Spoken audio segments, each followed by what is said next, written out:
In 1850, the northern and southern states threatened to split over the issue of slavery.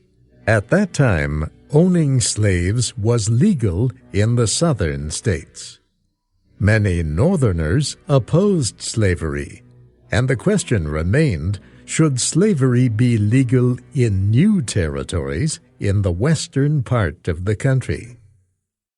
The two sides disagreed strongly, but the issue needed to be settled. So Senator Henry Clay of Kentucky offered a compromise. Conservative Southern lawmakers rejected it. John C. Calhoun of South Carolina especially spoke against the compromise, but other lawmakers supported it, including one of the nation's top political leaders. Senator Daniel Webster of Massachusetts said the compromise was the only way to save the Union of States. 4 days after Webster's speech, Senator William Seward of New York presented his ideas to the Senate and to the nation. Seward was a Northerner. He said he opposed any compromise with the South.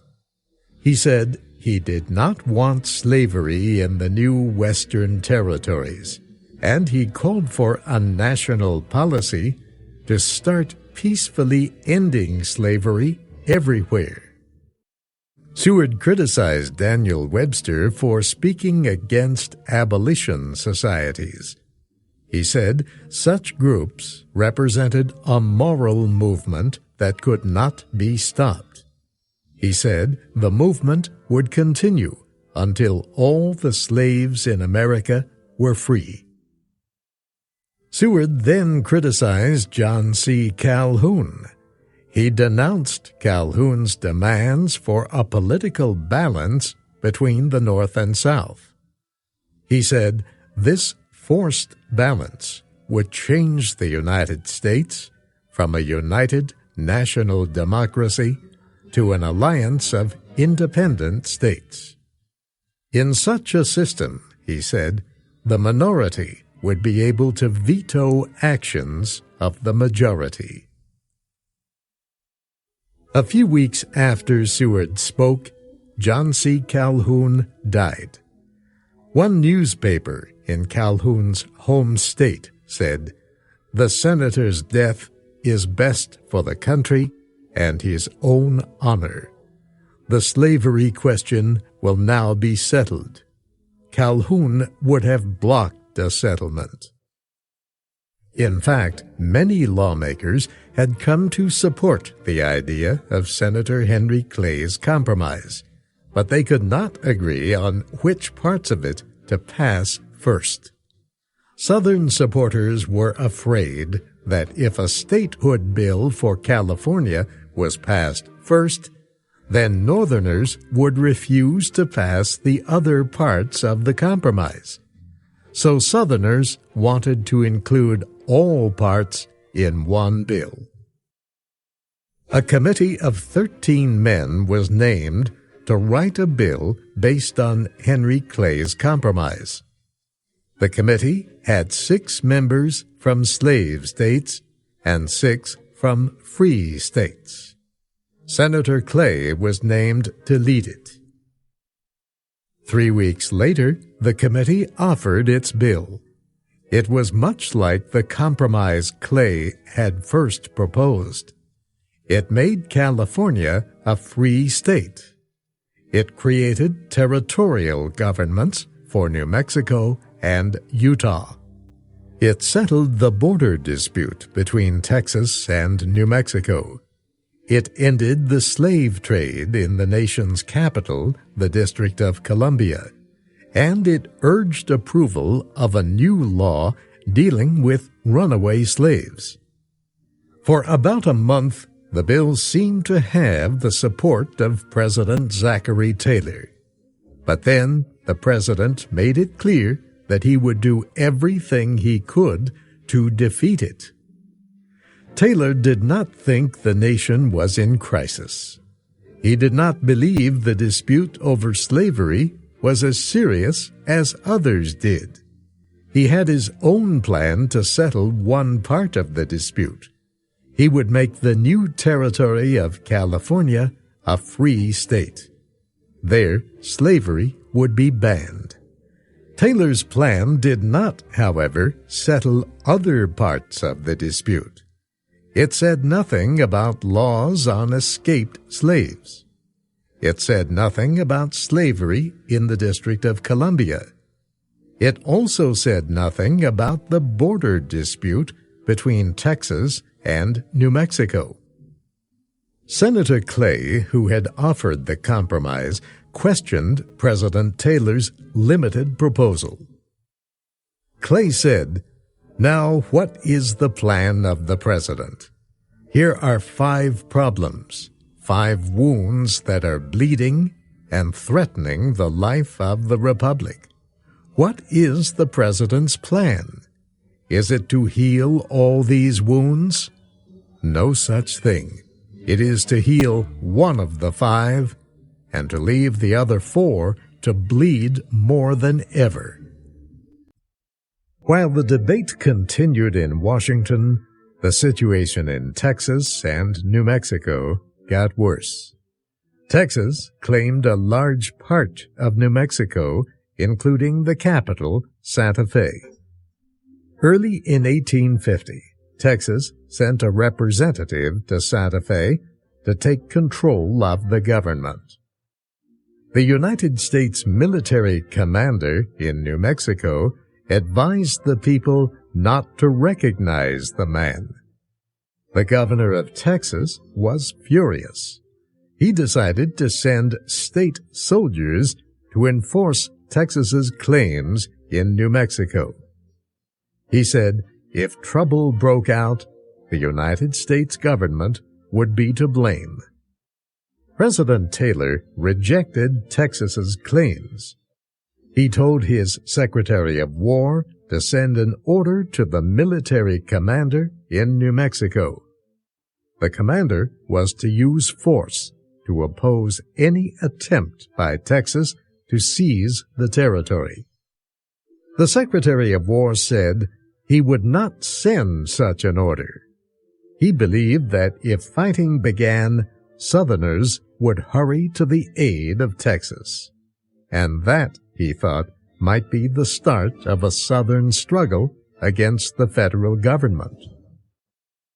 In a short time, the North and South would be at war. So the Secretary of War refused to sign the order. President Taylor answered sharply, "Then I will sign the order myself." Taylor had been a general before becoming president. He said he would take command of the army himself to enforce the law, and he said he was willing to hang anyone who rebelled against the Union. President Taylor began writing a message to Congress on the situation. He never finished it. On July 4, 1850, Taylor attended an outdoor Independence Day ceremony. The event was held on the grounds where a monument to America's first president, George Washington, was being built. The day was very hot, and Taylor stood for a long time in the burning sun. That night, he became sick with pains in his stomach. Doctors were called to the White House, but none of their treatments worked. 5 days later, President Zachary Taylor died. His vice president, Millard Fillmore, was sworn in as president. Millard Fillmore was from New York State. His family was poor. His early education came not from school teachers, but from whatever books he could find. Later, Fillmore was able to study law. He became a successful lawyer. He also served in the United States Congress for 8 years. The Whig Party chose him as its candidate for vice president in the election of 1848. He served in the office for about a year and a half before the death of President Taylor. Fillmore had disagreed with Taylor over the Congressional Compromise on slavery and the Western Territories. Unlike Taylor, Fillmore truly believed that the nation was facing a crisis, and he truly believed the compromise would help save the Union. Now, as president, Fillmore offered his complete support to the compromise bill. Its chances of passing looked better than ever. Fillmore asked the old cabinet to resign. He named his own cabinet members. All were strong supporters of the Union. All supported the compromise. Congress debated the compromise bill throughout the summer of 1850. The bill included several proposals. Supporters decided not to vote on the proposals as one piece of legislation. They saw a better chance of success by trying to pass each proposal separately. Their idea worked. By the end of September, both the Senate and House of Representatives had approved all parts of the 1850 Compromise. President Fillmore signed them into law. One part of the compromise permitted California to enter the Union as a free state.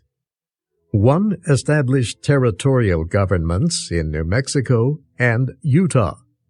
One settled the dispute between Texas and New Mexico. Another ended the slave trade in the District of Columbia. Many happy celebrations took place when Americans heard that President Fillmore had signed the 1850 Compromise. Many people believed the problem of slavery had been solved. They believed the Union had been saved. Others, however, believed the problem only had been postponed. They hoped the delay would give reasonable people of the North and South time to find a permanent answer to the issue of slavery. Time was running out. It was true that the 1850 Compromise had ended a national crisis, but both Northern and Southern extremists remained bitter. Those opposed to slavery believed the Compromise law on runaway slaves violated the Constitution. The new law said blacks accused of being runaway slaves could not have a jury trial. It said government officials could send the suspected runaways to the individual who claimed to own them. It said blacks could not appeal such a decision. Those who supported slavery had a different idea of the compromise.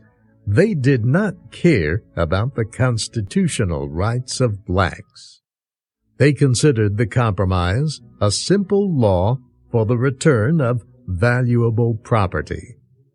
No law approved by Congress and signed by the President could change these beliefs. The issue of slavery was linked to the issue of secession. Did states have the right to leave the Union? If Southern states rejected all compromises on slavery, did they have the right to secede? The signing of the 1850 Compromise cooled the debate for a time, but disagreement on the issues was deep. It would continue to build over the next 10 years.